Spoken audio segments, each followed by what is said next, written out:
Olá, Livaldo, bom dia. Bom dia, Nádia, tudo bem? Tudo ótimo, Livaldo. Vamos falar sobre a Lei de Diretrizes Orçamentárias do Governo do Estado e o calendário para a tramitação da LDO na Assembleia Legislativa. Pois é, Nádia, o Governo do Estado já enviou à Assembleia Legislativa o projeto de Lei de Diretrizes Orçamentárias. O que é isso?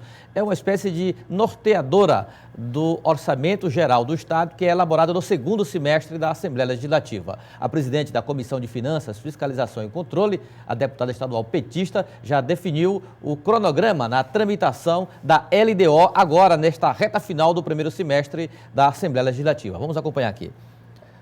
No dia 8 de junho, na próxima semana, portanto, a leitura na Comissão de Finanças, que é presidida por Flora Isabel, que é também a relatora da Lei de Diretrizes Orçamentárias deste ano. No dia 15, a audiência pública, onde oportunidades serão dadas a servidores, as várias dessas categorias do serviço público e instituições para discutir os princípios, os principais pontos da lei.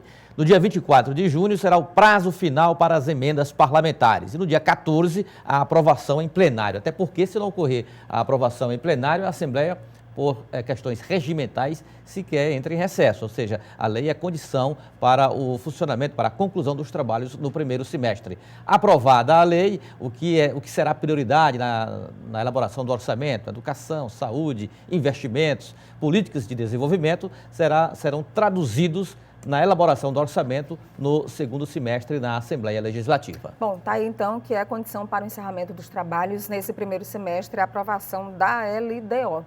Vamos falar da situação nacional, Elivaldo. O ministro da Transparência, Fiscalização e Controle, Fabiano Silveira, pediu demissão ontem depois da divulgação de gravações de conversas que ele fez críticas à Operação Lava Jato, dava orientações para a defesa de investigados pelo desvio de recursos da Petrobras. A gente vê aí algumas manifestações que aconteceram durante todo o país. Olha, o gabinete do ministro sendo lavado. Houve muita manifestação em todo o país. E aqui em Teresina também a gente tem manifestações acontecendo. Na verdade, essa manifestação continua, Livaldo, porque depois que o presidente Temer assumiu, resolveu fazer a reforma ministerial e a Controladoria Geral da União foi extinta, sendo incorporada ao Ministério da Transparência. Nós temos aí Sérgio Machado, ex-presidente da Transpetro, aí sim, o ministro Fabiano Silveira, que pediu demissão ontem, encaminhou uma carta ao presidente Michel Temer, ao segundo ministro que cai em 20 dias, Elivaldo. Ele foi convencido. Nesse ritmo está complicado. É complicado. Aliás, é o terceiro, em 20 dias, o terceiro desconforto do presidente interino Michel Temer. Primeiro o episódio do Ministério da Cultura, depois a queda do ministro do Planejamento, Romero Jucá. E agora esse episódio também, que envolve o ministro Fabiano Silveira, da Transparência, o ministério que foi criado. Já houve a polêmica em relação à Controladoria Geral da União. O certo é que o presidente terá que desenvolver muito esforço para superar essas crises internas que estão surgindo em curto prazo na formação do seu governo interino. Não faz parte do governo, mas bem complicada também a situação do atual presidente do Senado, senador Renan Calheiros. Vamos falar das manifestações aqui em Teresina. Elas acontecem em 23 cidades e mais de 200 cargos foram colocados à disposição, entregues, e justamente nesse protesto pela volta da Controladoria Geral da União aqui em Teresina, também há manifestações. O Egídio Brito traz as informações para a gente. Egídio. Pois é, Nádia, mesmo com o pedido de demissão do ex-ministro Fabiano Silveira, as manifestações vão continuar. Eu vou conversar agora com o Eurípides Andrade, ele que é delegado do Sindicato dos Analistas e Técnicos de Controle. Muito bom dia. Que outras reivindicações a categoria tem para fazer a partir de agora? Bom dia, Nádia. Bom dia, Elivaldo. Bom dia, telespectadores da TV Cidade Verde. Na verdade, a nossa categoria já vinha mobilizada desde 12 de maio com a edição da medida provisória que extinguiu a CGU. Aquelas ações de ontem foram precipitadas pela divulgação dos áudios envolvendo o ministro da Transparência, Fabiano Silveira, em conversas com envolvidos na Lava Jato. Então, se fez necessário aquele tipo aquelas ações ontem e as manifestações de todo o país. Aqui no Piauí também aderimos à manifestação, paralisação até o dia 2, foi uma paralisação de advertência, exigindo a exoneração do ministro e com a entrega dos cargos de chefes e assessores das regionais. E a partir de agora? A partir de agora, temos manifestações em Brasília dia 1º e dia 2, vamos em 150 servidores de todas as regionais do país, para esses movimentos, essas ações que já estavam previstas para amanhã e depois lá em Brasília. Portanto, a CGU deve retornar.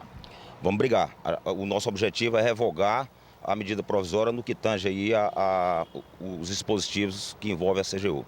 Obrigado, então, ao delegado do Sindicato dos Analistas e Técnicos de Controle pela entrevista. Eu volto com vocês aí no estúdio. Obrigada, Egídio Brito. Olha, Elivaldo, a situação do presidente Michel Temer não é fácil. Ele Verdade. foi na teimosia, nomeou ministros citados, investigados em Lava Jato, e gente que não era nem citada, nem lembrada, como o ministro aí da Transparência já acabou caindo. O problema é, que a gente conversava aqui agora há pouco, eu e Elivaldo, o presidente Temer, que teve a primeira vitória no Congresso com a aprovação da meta fiscal, do déficit da meta fiscal, se não tiver a base aliada na Câmara e no Senado, não consegue governar, que foi o que aconteceu com a presidente afastada Dilma Rousseff. Perdeu a base e não conseguiu governar. Agora, o problema é que a base também está complicada. Quem eram os aliados? Eduardo Cunha, que está afastado do mandato, e Renan Calheiros, agora também muito citado. Vai ficar difícil. É uma base complicada. Tem outros ministros citados Exatamente. que estão ainda ocupando o cargo. Correto, e pode acontecer novos episódios aí daqui para frente. O que é que acontece?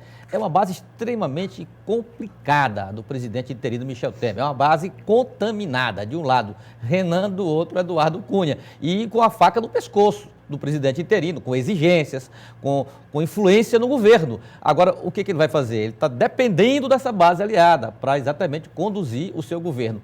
E ainda com a base social muito frágil, até porque não tem tempo nenhum para mostrar resultado, não tem como ele se transformar numa figura de expressão nacional do ponto de vista popular, carismática, não tem como construir isso assim da noite para o dia. E depende, então, dessa base extremamente complicada do ponto de vista ético para conduzir o seu governo. É uma situação, eu não diria de extrema gravidade, mas preocupante.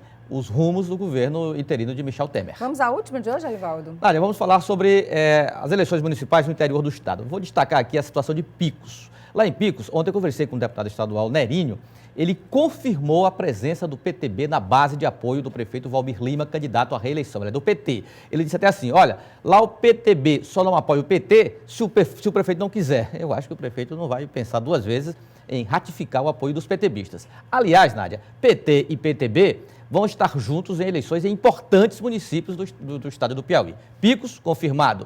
Corrente, no extremo sul do estado, o prefeito Gesualdo Cavalcante, que não será candidato à reeleição, já lançou Edilson Nogueira, do PT. Em Parnaíba, a tendência da reeleição de Florentino Neto também será numa aliança com o PTB.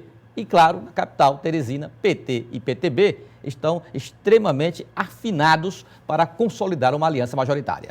Obrigada, Elivaldo, que volta daqui a pouco ao meio-dia no Jornal do Piauí. Com mais notícias da política e agora, com a sua permissão, Na coluna Tempo Real permitido. Até amanhã aqui no Notícia, Elivaldo.